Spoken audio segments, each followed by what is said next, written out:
There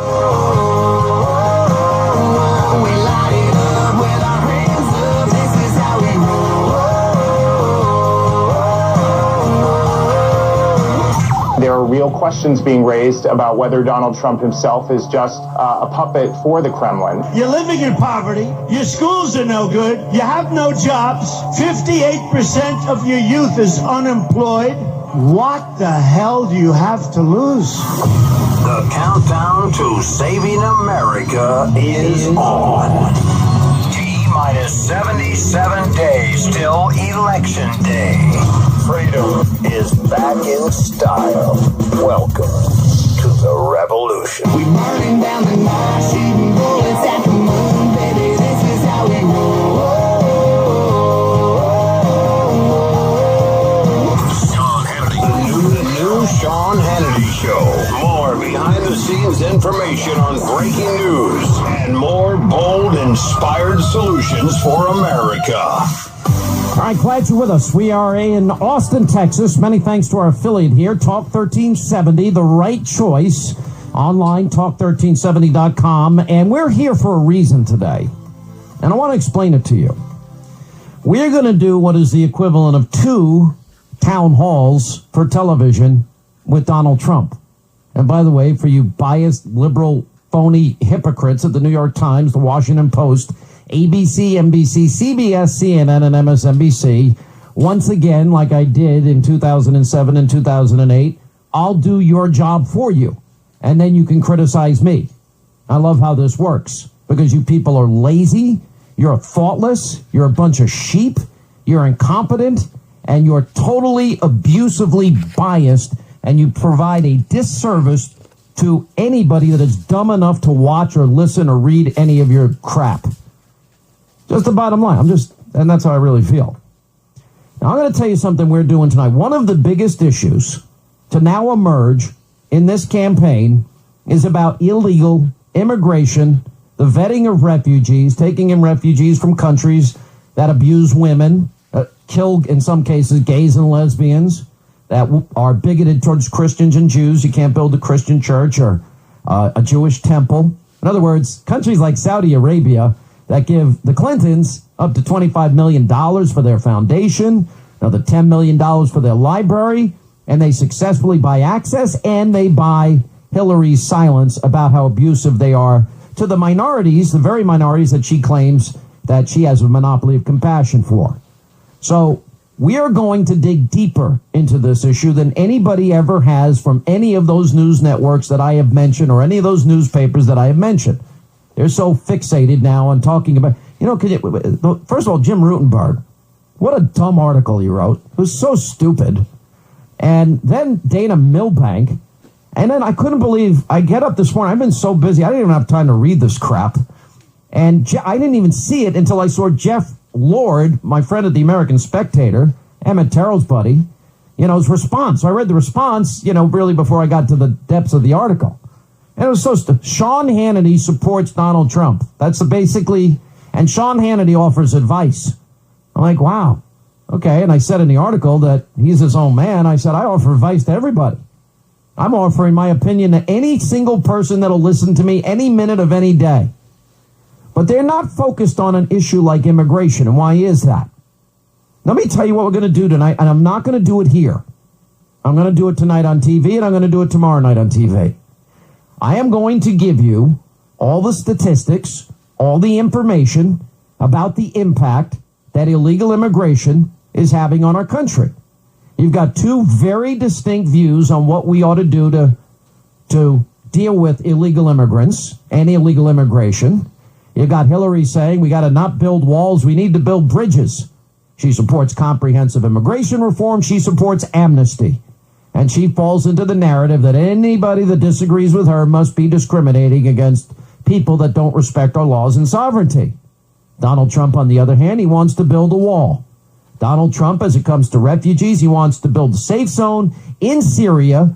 Listen to James Clapper, CIA Director Brennan, FBI Director Comey, Assistant FBI Director Steinbeck, House Homeland Security Chair McCall, and former Special Envoy to defeat ISIS General Allen, who all say they can't possibly vet and assure the American people that they can vet the refugees and that ISIS is likely to infiltrate that population.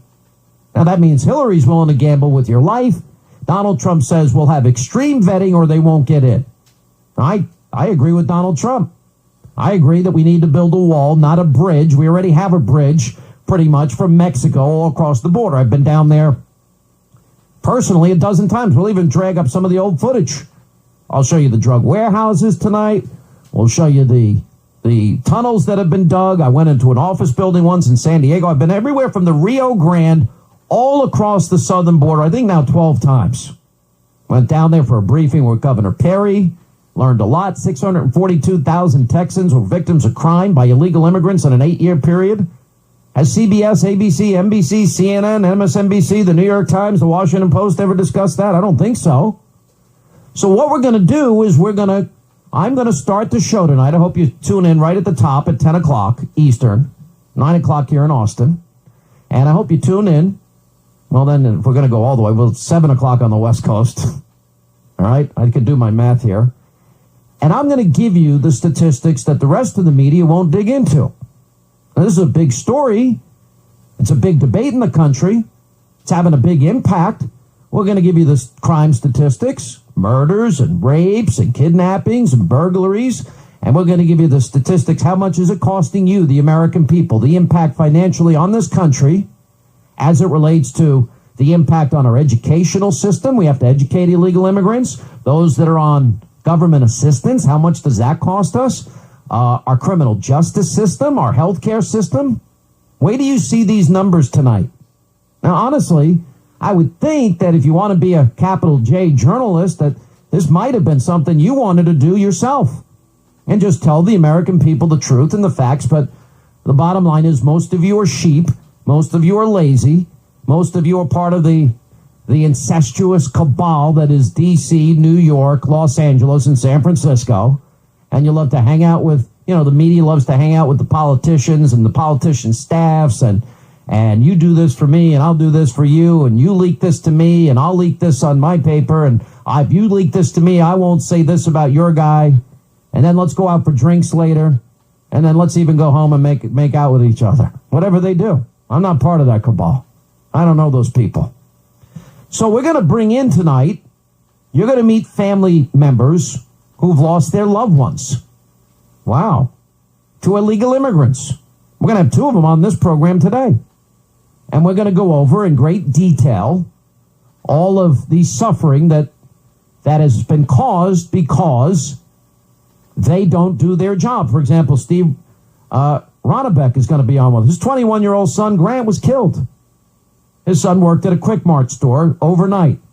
Illegal immigrant came in and he was wanting to steal cigarettes, and Grant Ronnebeck didn't move fast enough. Because he didn't give him the stolen cigarettes fast enough, he shot him and killed him. He was a 21-year-old kid, working hard, trying to save money, trying to get ahead in life, doing the right thing. Life snuffed out. How would you like to be that parent for the rest of your life? I'd never recover. I would never recover. Done. It's over. I don't think I'd have the strength that a lot of these parents have. Now you do a multiple of how many parents and hundreds and thousands and how many crimes have been committed and rapes and burglaries, and then the impact financially, and then you can get into other issues. Well, if somebody can cross the border at will whenever they want because maybe they want a job and a better life, which I kind of understand, having been down to the border so many times, the only thing I'm asking is that they do it legally, that they respect our laws, that they respect our sovereignty. I'm just asking that they do that. I don't think that's too much to ask. I don't think the first act as an American should be violating our laws and disrespecting our sovereignty. I think you ought to be able to follow the process like everybody else. Now, we can improve the process. I'm all in favor of that. And I think that people should have to pay for their own vetting. But it is one of the defining issues in this campaign. And I can't think of one single media outlet, print, radio, television, alternative media, that has spent the time that we're going to spend in talking to those people that have been personally impacted by this. So we can't do all of this in an hour. So we're going to break it up into 2 hours. Hour one tonight is going to be, you're going to meet families that lost loved ones, killed